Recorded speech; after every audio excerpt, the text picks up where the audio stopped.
अस्सलाम वालेकुम दोस्तों।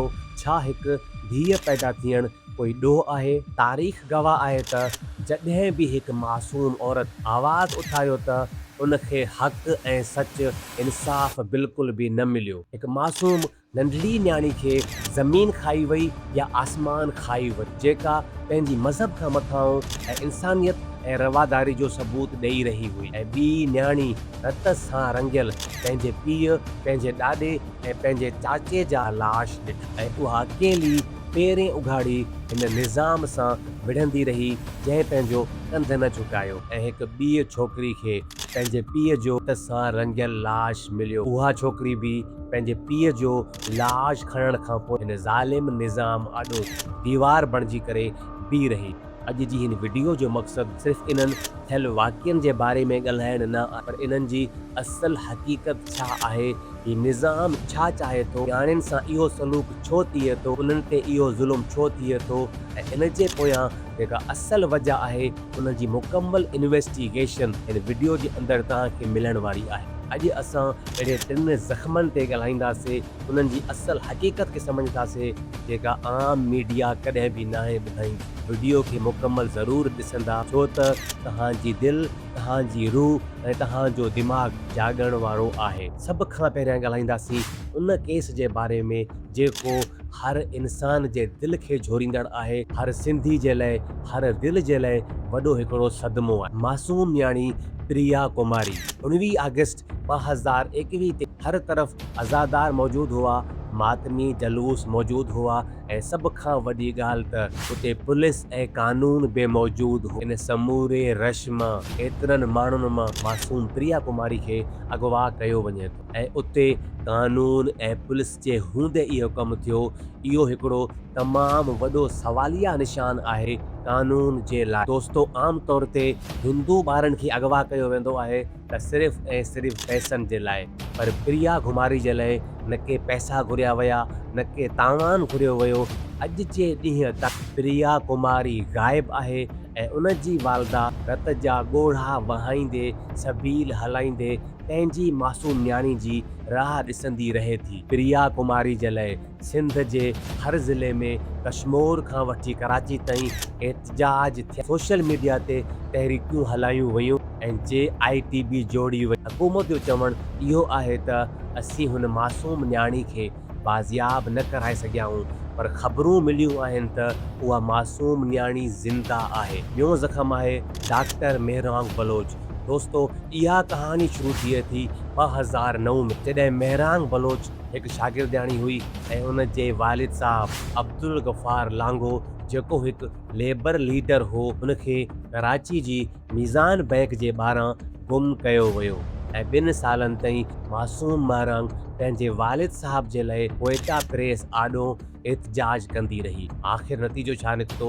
2011 में संदसि अहिड़ो रूह खे ईज़ाईंदड़ तोहफ़ो मिलियो, पंहिंजे वालिद साहब जो रत सां रंगियल लाश मिलियो, ऐं उन ॾींहं खां पोइ मेहरांग बलोच मां डॉक्टर मेहरांग बलोच थी वई, ऐं पोइ BYC बलोच यकजहती कमेटी जी अॻुवाण बणिजी करे समूरे मुल्क मिसिंग पर्सन्स यानी गुम थी वियल माण्हुनि जे लाइ आवाज़ उथारियो। दिसंबर 2023 ऐं जनवरी 2024 में डॉक्टर मेहरांग बलोच जो सभ खां वॾो औरतुनि जो मार्च लाहौर खां थींदे इस्लामाबाद पहुतो। सर्दी जे कड़के, रियासत जे वाटर कैनन, लठबाज़ी ऐं गिरफ़्तारियुनि जे बावजूदु हू एम्पायर आॾो न झुक, ऐं डॉक्टर मेहरांग बलोच खे दुनिया लेवल ते सुञाणप मिली। टाइम मैगज़ीन में संदसि दुनिया जे 100 बाअसर तरीन अॻुवाणनि जी लिस्ट में शामिल कयो वियो। International black listing. Doctor Mahrang Baloch खे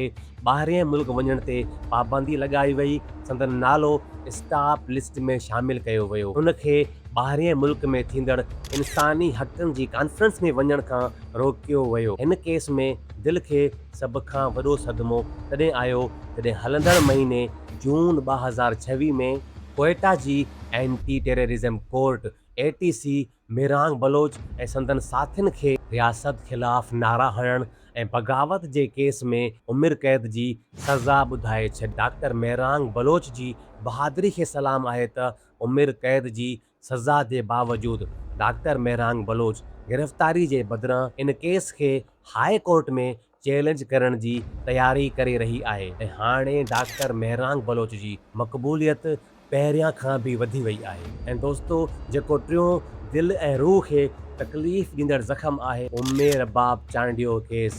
17 जनवरी 2018 दादू ज़िले जे मेहड़ वारे इलाइक़े में सर्दी जी राति जो ताक़तवर हथियारनि सां गॾु हिकु घर में पहुचनि था ऐं हमिलो करनि था, जंहिंमें हिकु पीउ, उन जे पुटु ऐं उन जे भाउ खे वॾी बेरहमी सां क़तलु कयो वञे थो। ऐं जॾहिं सॼे ख़ानदान खे ख़तमु कयो वियो त उन जे मथां रोइण वारो बि केरु न हुयो, सिर्फ़ु औरतुनि जो रोइण जो आवाज़ आयो ऐं उतां ज़ाहिर थिए थी हिकु बहादुर न्याणी, कानून जी रखवाली उम्मेर बाब चांडियो। ऐं दोस्तो, उम्मेर बाब चांडियो जंहिंजे मथां कतई कोई आम माण्हू न हो, सिंध असेंबली जो हिकिड़ो MPA हो। ऐं दोस्तो, सस्पेंस इहो आहे त पूरी हुकूमत, पुलिस ऐं निज़ाम उन्हनि जे अॻियां बेवस ऐं मजबूर हो, पर ही अकेली बहादुर न्याणी उन्हनि सां विढ़ण जे लाइ बीह ऐं इंसाफ़ न मिलण ते पंहिंजी जान खे ख़तरे में विझंदे उम्मेर बाब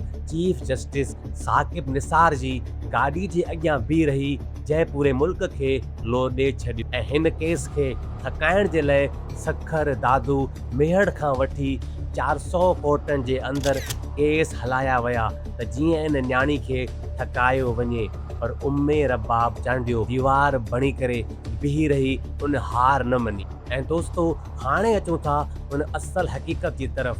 आख़िर इन टिनी ज़ख़्मनि जी वजह छा आहे? सभ खां पहिरियों ज़ख़्म प्रिया कुमारी खे इन जे करे अगवा कयो वियो, ग़ाइबु कयो वियो त जीअं कमज़ोर जी आवाज़ खे हमेशह लाइ दॿायो वञे त कोई बि कमज़ोर आवाज़ न उथारे। ऐं ॿियो ज़ख़्म उम्मेर बाब चांडियो, उन जे घर जे 3 घर भातियुनि खे सभिनि जे साम्हूं क़तलु कयो वञे थो त जीअं को बि वॾेरनि जे आॾो सिर न खणी सघे, आवाज़ न उथारे सघे। ऐं टियों ज़ख़्म डॉक्टर महरांग बलोच, त जीअं हिकु धीअ जे पीउ सां थियण वारी नाइंसाफ़ी ऐं उन जे खून जे हक़ सच जी कानून जे अॻियां आवाज़ बिल्कुलु बि न उथारे सघे। दोस्तो, इन टिनी ज़ख़्मनि जो निचोड़ इहो आहे त हिन निज़ाम में औरत जो मज़लूम थियणु सभ खां वॾो गुनाह आहे ऐं जेकॾहिं हिकु औरत हक़ ऐं सच जे लाइ विढ़े त उन जो उहो विढ़णु सभ खां वॾो जुर्म आहे। उन जी आवाज़ खे दॿायो वञे थो,